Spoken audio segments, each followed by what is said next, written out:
Hey everybody, it's Billy at BTUFF, man. I got something super cool for you. I have not forgotten about our Reef people. I know a lot of people like seeing the tank upgrades, but I got something really cool. I happened to see a fellow reefer that lived down the street from me, and I came over and I did not expect to see what I'm about to show you. So let's look at his tank. You're gonna get your mind blown on this one.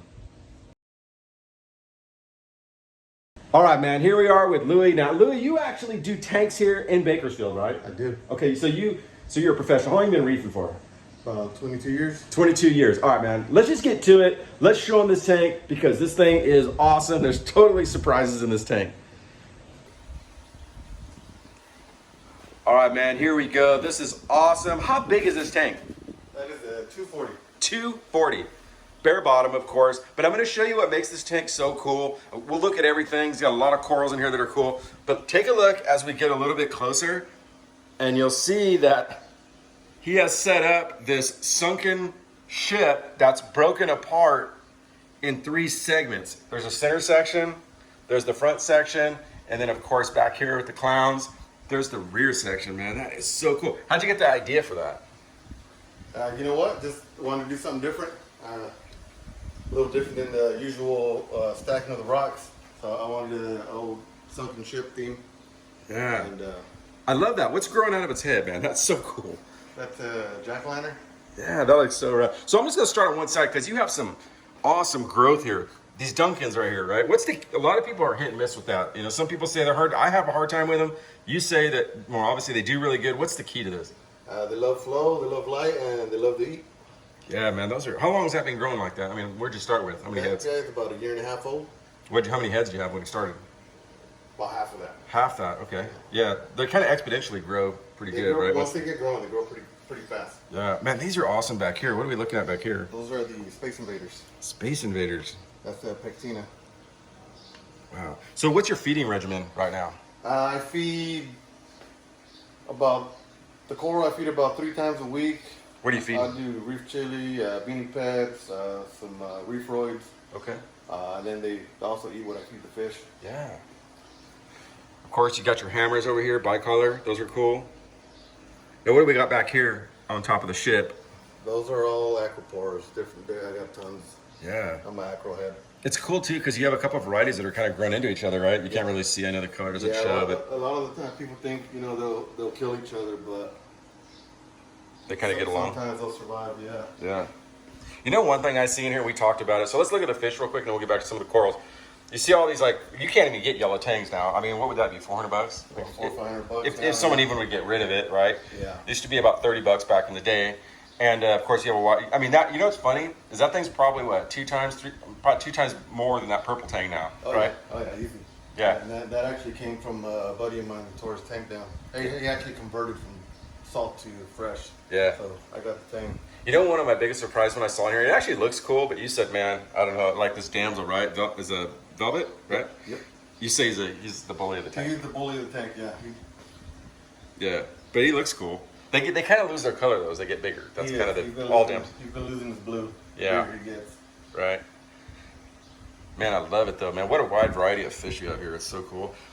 Now, you used to have, do you like the bare bottom compared to the sand? You know what? This is my first bare bottom. I love how easy it is to clean. I usually use a power head, blow everything off. Yeah. And everything collects in the filter sock. So it makes it pretty easy for cleaning. You know, a lot of people say, oh, you shouldn't have more than 2 tangs in a tank, but they all seem like they're getting along okay, right? Yeah. You know what? As long as you put them in properly with the right pecking order, they'll be fine. Yeah. Who's the bully of all the tangs, would you say? Probably the powder brown. Just this guy right here. This guy right here, huh? Yeah. Wow. Even over the blue. Oh, yeah. Yeah. You know, the thing is, a lot of times blues are skittish, but this guy's not really skittish. No, they'll get out of my hand. Really? Yeah, that's neat. Now, this thing's beautiful, man. Man, I know this camera doesn't do it justice. This pink hammer here, that's awesome. Yep, that's a nice piece. Everybody wants to buy it when it comes. Oh, I'm sure, dude. I'm sure, man. You can't even, it's hard to find, like, you know, now when someone has a piece like that, they break it apart, right? I mean, that's the trend now. It's hard to find big pieces like, you know, it really is. And that's why I like it here, because you have some really nice. Yeah, even in the wholesalers, they used to sell huge pieces. Yeah, you could get one with like a bunch of, you could get a whole like branching, like, I mean, with like 20 branches on it now. No way. They sell straight frags out of there now. Yeah, man, this is pretty cool. It's a rainbow chalice. Yeah. What are these right here? These are neat. That's the leprosa. Okay. Those were pretty cool. Yeah. That's kind of nice. Is it like a Monty? That's Setosa Monipora. Yeah, I like that. It's pretty bright orange, especially when it's all blues. That orange just pops. Yeah, that is cool. I do like that. Got your frags over here. Now I noticed you have 3 clowns here. A lot of people say, oh, you shouldn't put more than 2 in, but you say they get along, right? Yeah, you know what? A buddy of mine, Simon, he got those. They were all the same size, and one of them ended up turning into a female, which is that big girl right there. Right here, right? Yep. And then you have the 2 males over here? 2 guard the nest, and you'll see them there. They're actually hosting a torch. They are. That's cool. That's the thing, man. This ship looks so awesome. Like you would never, it's hard. A lot of times, real reefers don't want to put, artsy stuff in their tank, right? They want it to look natural. But you know what? Surprisingly, that piece kind of looks natural in here. It's like so subtle, but when you look at it, it really adds some ornamental to it that looks so cool. And as it ages, of course, it builds things on it and it makes it even look more cool.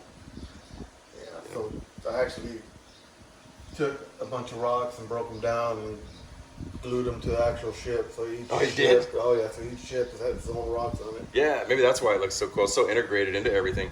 You have a mandarin over here, right? And that's so. You said that. How long do you have this thing? That guy's been with me for about 3-4 years. Yeah, and you got lucky because he eats regular food, right? 'Cause that's the thing is they are hard to keep in a bare bottom unless you really feed a lot because that's where they feed off the thing. But he's eating regular food, so you got lucky on that. Yeah, he eats flakes and pellets and. Yeah. So people are going to want to see the lighting. So let's see what we got for the lighting on this thing. Check it out. Do you have a spectrum that you recommend that you think works best? You know what? You got your stuff pretty blue. Yeah, it goes through different color shades throughout the day. Okay. I run Castle. All right. I got 2 of the 700s in the back. Okay. And then I have 4 of the 360s up front. So what's the total wattage you think you got on this? Oh God, not sure. But you got 4. 4 up front and 2. In And you don't know what's the watt? What are these? They're 360. I believe they're 170 watt. Okay. Okay. Yeah. A lot of people think that you have to blast a reef, and you really don't, man. You know what? My lights don't go above 80%. Yeah. I've had some especially when you start talking about hammers and stuff. I've had some live in shades, and I'm like, how are they even getting light? I know. You know what I mean? Like this guy down here on the bottom, right? He's barely got any light going to him, and he looks great, on the very bottom. You wonder how some of these corals get their light, but I think they get it out of the tank, their nutrients and stuff. So let's look at the bottom here. You got a lot of stuff going on down here. So what is this all about? Yeah, that's my beautiful disaster down there. Yeah. Basic sump setup, skimmer, That's a big skimmer you got. Yeah, you know what? I wanted to go with a ton of fish, so I wanted something big to pull all that extra nutrients out of the water. How often are you cleaning that cup? Once a week. Once a week? What does that represent right there? That is Monday is usually my water change day, so tomorrow that's about a week's worth right there. Tomorrow will be clean day. Okay. And then I run 3-part calcium, alkalinity, magnesium, and along with Acroporas. Okay. Now you've got a couple clowns down there. Those are from a pine tank. Okay. So I'm housing them for now while they set something else. So you are dosing on this thing? I am. Yeah. Yeah. How often are you water changing? About every 2 weeks. Every 2 weeks. Wow. And what's the percent you think you're doing? I do a 25. 25, man. 25% one. Man, it keeps you busy, right? A little bit? Oh, yeah. But I'll tell you, this thing is immaculate. Look, it just looks so clear. If you come down here and you look all the way down, it's as clear looking from the front as it is from the side. That's a pretty deep throw right there. Man. What's changed? You've been doing this for how many years? About 22 years. What do you think the biggest change you've seen? Has anything changed how you do things over the years? You know what? Equipment. Lighting. Lighting went from when I started, it was all T5, metal halides. Be hot in here, right? It'd be super hot. Yeah. Yeah, and now it's all LEDs, so everybody saves some money there. Yeah. The coloration has gotten better. Yeah. And as far as the coral, a lot of it's grown at home now. Yeah. So we leave the wild stuff out in the wild. What do you think the biggest mistake people do is? I know you take care of people's tanks. The biggest mistake could be overfeeding or impulse buying, something that you haven't done any research on. Yeah, definitely do the research. Right. You've learned a lot too, right? Because you said that you've tried to keep things in this tank, and you'd be surprised on who is actually eating them, and it's actually the foxface, right? Yeah, the foxface. He loved the Atlantis and probably So even torches, I can't keep in there with him. Wow. You got lucky with that one over here, though, right? Yeah, you know what? I think he nibbles on that every now and then, but he's left it alone for the most part. Wow. And they're not even known for doing that. That's just weird, you know what I mean? So I guess you just never know what someone's going to get a taste for. Yeah. That's one of my good cleaners there. Yeah, that's cool looking, too. See him jack one there. Yeah. They don't eat, they don't bother anybody else, any of the corals or anything? They don't eat on corals? Yep, that's all he does all day is eat my coral line and nuisance algae. Yeah. You don't have a lot of snails in here, do you? Do you have a lot? Yeah, there's a few in there. They all tuck under the rocks. Okay. Yeah, very cool. Well, I want to thank you for showing this, man. I had to talk you into it a little bit, but I just couldn't let this thing go. I can't walk into someone's place and see a horse head with a coral growing out of his forehead and not do it. So, very cool, man. Awesome. And thanks for showing it to us. No, thank you. All right.